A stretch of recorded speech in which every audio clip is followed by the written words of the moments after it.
दोस्तों, आज के आधुनिक दौर में हम खुद से सैकड़ों प्रकाश वर्ष दूर मौजूद ग्रहों के बारे में भी जानकारी रखते हैं।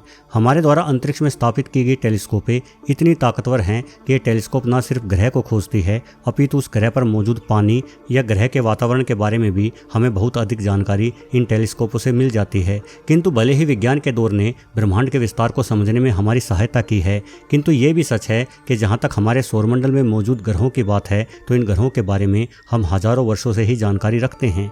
बिना किसी विज्ञान या बिना किसी भी आधुनिक यंत्र के हमारे पूर्वजों ने इन ग्रहों को खोज निकाला था। भारत में ज्योतिष गणनाओं में सौरमंडल में मौजूद ग्रहों की स्थिति का आकलन किया जाता है। एक तरह से देखा जाए तो भले ही आप ज्योतिष शास्त्र पर यकीन ना रखें, किंतु भारत में ग्रहों की सबसे पहली खोजबीन का श्रेय ज्योतिष गणनाओं को ही दिया जाता है। और सिर्फ भारत ही नहीं, बल्कि अनेकों प्राचीन सभ्यताएं जैसे कि माया सभ्यता, मेसोपोटामिया सभ्यता और प्राचीन ग्रीक सभ्यता के निवासी भी ग्रहों के बारे में अच्छी खासी जानकारी रखते थे। क्या कभी आपने सोचा है कि प्राचीन इंसान इन ग्रहों को बिना दूरबीन और टेलीस्कोपों के कैसे देख पाए और पहचान पाए? और क्या ये ग्रह नंगी आंखों से आज भी दिखाई देते हैं? यदि हाँ, तो आखिर ये ग्रह कब और किस दिशा में दिखाई पड़ते हैं? चलिए आज के वीडियो को इसी चर्चा के साथ आगे बढ़ाते हैं। दोस्तों, यदि आप किसी गांव से संबंध रखते हैं तो शायद आप भी गर्मियों के मौसम में अक्सर घर के कमरों से बाहर खुले आसमान के नीचे चारपाई डालकर अवश्य सोए होंगे। जब इंसान खुले आसमान के नीचे सोता है तो बरस भर उसका ध्यान आसमान से भरे तारों की ओर चला जाता है, और यदि वो इंसान थोड़ा सा भी जिज्ञासु हो तो तारों की चाल, तारों की दिशाओं या तारामंडल समूह आदि में हुए बदलाव को प्रतिदिन महसूस करने लगता है। बस यहीं से तारों के मध्य में ग्रहों की खोज का सिलसिला शुरू हो जाता है। प्राचीन समय में मानव के पास आज की भांति एयर कंडीशनर, कूलर या पंखे नहीं हुआ करते थे, इसलिए गर्मी के मौसम में लगातार कई महीनों तक इंसान खुले आसमान के नीचे ही सोता था। कोई जंगली जानवर हमला ना कर दे, इसलिए अनेकों इंसान एक साथ मिलकर ही सोते थे। यहीं से उन इंसानों के मन में तारों को लेकर जिज्ञासाएं उत्पन्न हुई। दरअसल हम बुध, शुक्र, मंगल, बृहस्पति और शनि यानी कम से कम 5 ग्रहों को बिना किसी टेलीस्कोप की मदद लिए देख सकते हैं, किंतु हम बस इन ग्रहों को पहचान नहीं पाते। हम जानते हैं कि तारों में अपनी रोशनी होती है, तारों से निकलती इस रोशनी को हम देख पाते हैं। वहीं हमारे सौरमंडल के सभी ग्रह सूर्य की रोशनी को परावर्तित करते हैं, और इन ग्रहों की हमसे अधिक दूरी होने के कारण हम ग्रहों का धरातल देखने की बजाय केवल रोशनी के इस परावर्तन को ही देख पाते हैं। इसका मतलब है कि हमें नंगी आंखों से तारे और ग्रह बिल्कुल एक जैसे ही दिखाई पड़ते हैं। बड़े से बड़ा खगोल वैज्ञानिक भी नंगी आंखों से सिर्फ एक नज़र भर देखकर किसी ग्रह और तारे में अंतर नहीं बता सकता। तो फिर भला प्राचीन मानव ने ग्रह और तारों के मध्य में अंतर को कैसे पहचाना? मेरा ख्याल है कि इसमें लंबा वक्त लगा होगा। महीनों, साल या दशकों तक प्राचीन मानव आसमान को घूरता रहा, तब जाकर उसे एक महत्वपूर्ण बात पता चली। इस मानव ने पाया कि सभी तारों की गति या कहिए आकाश में एक स्थान से दूसरे स्थान पर जाने का पैटर्न एक जैसा नहीं है। कुछ तारे बेहद धीमी गति से विचरण करते हैं, वहीं कुछ तारे बेहद तेजी से आगे बढ़ते हुए भी प्रतीत होते हैं। वहीं आसमान में ऐसे भी तारे हैं जो हमारे चंद्रमा की भांति उगते और अस्त होते हैं, सुबह पूर्व की ओर तो शाम को पश्चिम की ओर दिखाई पड़ते हैं। असल में ब्रह्मांड में प्रत्येक पिंड गतिमान है। सभी तारे और ग्रह भी गति करते हैं, किंतु तारे हमें केवल गति करते ही दिखाई देंगे, ना कि उगते और अस्त होते। तारे आसमान में गोलाकार पैटर्न में ही आगे बढ़ते प्रतीत होते हैं, वहीं ग्रह हमेशा एक रेखा में आगे बढ़ते हैं, क्योंकि ग्रह उसी सूर्य की परिक्रमा कर रहे हैं जिस सूर्य की परिक्रमा हमारी पृथ्वी कर रही है। यानी यदि हम रात दर रात आकाश का निरीक्षण करें तो सभी तारे एक दूसरे के सापेक्ष निश्चित ठिकानों पर दिखाई देंगे। उनकी रोशनी में भी कोई परिवर्तन आता नहीं दिखेगा।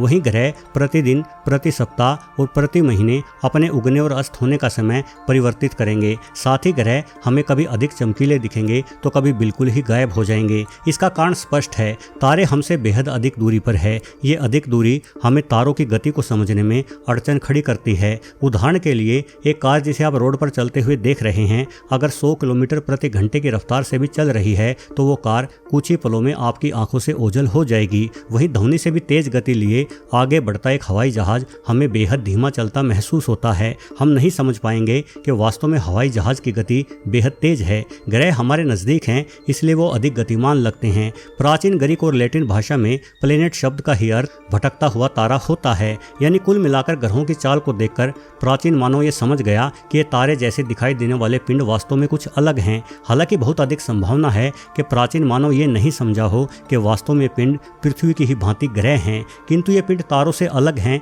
इतना अंदाजा हमें बहुत पहले ही हो गया होगा। वैसे आज से हजारों साल पहले प्रदूषण का भी नामो निशान नहीं होता था, जिस वजह से आसमान बेहद साफ दिखाई पड़ता होगा, यानी हम अपने ग्रहों को और भी अधिक साफ देख पाते होंगे। फिलहाल शहरों में तो नंगी आंख छोड़िए, टेलीस्कोप की मदद से भी ग्रह को देख पाना मुश्किल रहेगा, किंतु जिस दिन आसमान साफ हो आप अभी भी सौरमंडल के 5 ग्रहों को देख सकते हैं। तो चलिए बारी बारी से जानते हैं कि इन ग्रहों को कब और कैसे देखा जा सकता है।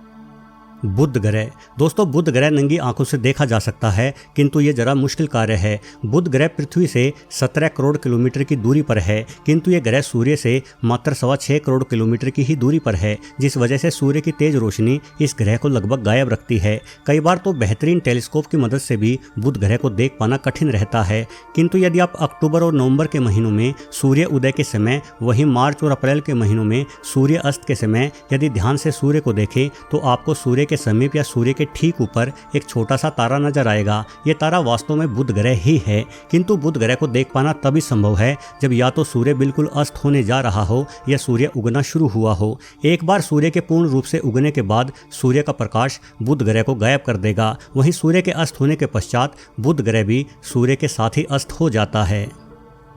शुक्र ग्रह। नंगी आंखों से बुध ग्रह को आसमान में देखना जितना मुश्किल है उतना ही आसान है शुक्र ग्रह को देखना। असल में पृथ्वी से देखे जाने पर आकाश का सबसे चमकदार पिंड सूर्य है। सूर्य के बाद चंद्रमा सबसे अधिक चमकता हुआ दिखाई पड़ता है और चंद्रमा के पश्चात शुक्र ग्रह हमारी पृथ्वी के आसमान से दिखाई देने वाला सबसे चमकदार अंतरिक्षीय पिंड है। चूँकि शुक्र पृथ्वी से काफ़ी नज़दीक है, साथ ही घने बादलों के कारण इस ग्रह का वातावरण बेहद चमकीला है, इसलिए शुक्र ग्रह को आसानी से लगभग पूरे वर्ष देखा जा सकता है। किंतु सर्दियों की शुरुआत और सर्दियों के अंत के महीनों में शुक्र की चमक अपने शबाब पर होती है। सूर्यास्त के कई घंटों बाद तक पश्चिम दिशा में शुक्र ग्रह चमकता हुआ दिखाई पड़ता है। वहीं सुबह के समय शुक्र को पूर्व दिशा में सूर्य निकलने से कई घंटों पहले ही चमकते हुए देखा जा सकता है। मंगल ग्रह। दोस्तों पिछले वर्ष अक्टूबर से दिसंबर तक के महीनों में मंगल ग्रह अपने परिक्रमा पथ पर आगे बढ़ते हुए पृथ्वी के बेहद करीब था, इसलिए ग्रह काफ़ी चमकदार दिखाई दे रहा था। मंगल की सतह पर बहुत सारा आयरन ऑक्साइड है, जिस कारण यह ग्रह एक लाल तारे के रूप में दिखाई पड़ता है। हालांकि मंगल ग्रह को नंगी आंखों से हमेशा देख पाना संभव नहीं है, किंतु अमूमन अक्टूबर के महीने में मंगल को बिना किसी टेलीस्कोप के आसानी से देखा जा सकता है। बस आपको किसी प्रदूषण मुक्त स्थान पर खड़े होकर आसमान को निहारना है। मंगल ग्रह लगभग सूर्य से उल्टी दिशा में दिखाई देता है, यानी सूर्यास्त के बाद आप मंगल को दक्षिणी पूर्वी आकाश में खोज सकते हैं। अपने लाल रंग के कारण मंगल ग्रह आसानी से पहचान में आ जाएगा। बृहस्पति ग्रह। शुक्र ग्रह के बाद बृहस्पति ग्रह को देखना सबसे आसान कार्य है। बृहस्पति हमारे सौरमंडल का सबसे विशालकाय ग्रह है, जिस वजह से काफ़ी चमकीला दिखाई पड़ता है। बृहस्पति ग्रह को देखने का सबसे अच्छा समय गर्मियों का है। विशेष तौर पर जून और जुलाई में बृहस्पति को काफ़ी चमकीले आसमानी पिंड के तौर पर आसानी से पहचाना जा सकता है। पृथ्वी के उत्तरी गोलार्ध से बृहस्पति को उत्तर पूर्वी या दक्षिणी पूर्वी दिशा में देखा जा सकता है। वैसे अभी चल रहा जुलाई का महीना बृहस्पति को देखने के लिए काफ़ी बेहतरीन है। भारत में बृहस्पति को जुलाई के महीने में रात्रि 12 बजे के पश्चात काफी साफ देखा जा सकता है। और यदि आप एक काम चलाऊ टेलीस्कोप भी बृहस्पति को देखने के लिए इस्तेमाल करते हैं तो आप इस ग्रह के रंग बिरंगे वातावरण को भी देख पाएंगे। शनि ग्रह। दोस्तों शनि हमारे सौरमंडल का दूसरा सबसे बड़ा ग्रह है। इस ग्रह को देखने का सबसे बेहतरीन समय सर्दियों के बीतने के ठीक बाद का माना जाता है। इस वर्ष जनवरी के महीने के अंत में शनि और शुक्र ग्रह को एक साथ सूर्य ढलने के बाद बिल्कुल साफ साफ देखा जा रहा था। शायद आपने भी इन दोनों ग्रहों के चमकदार स्वरूप का आनंद उठाया हो।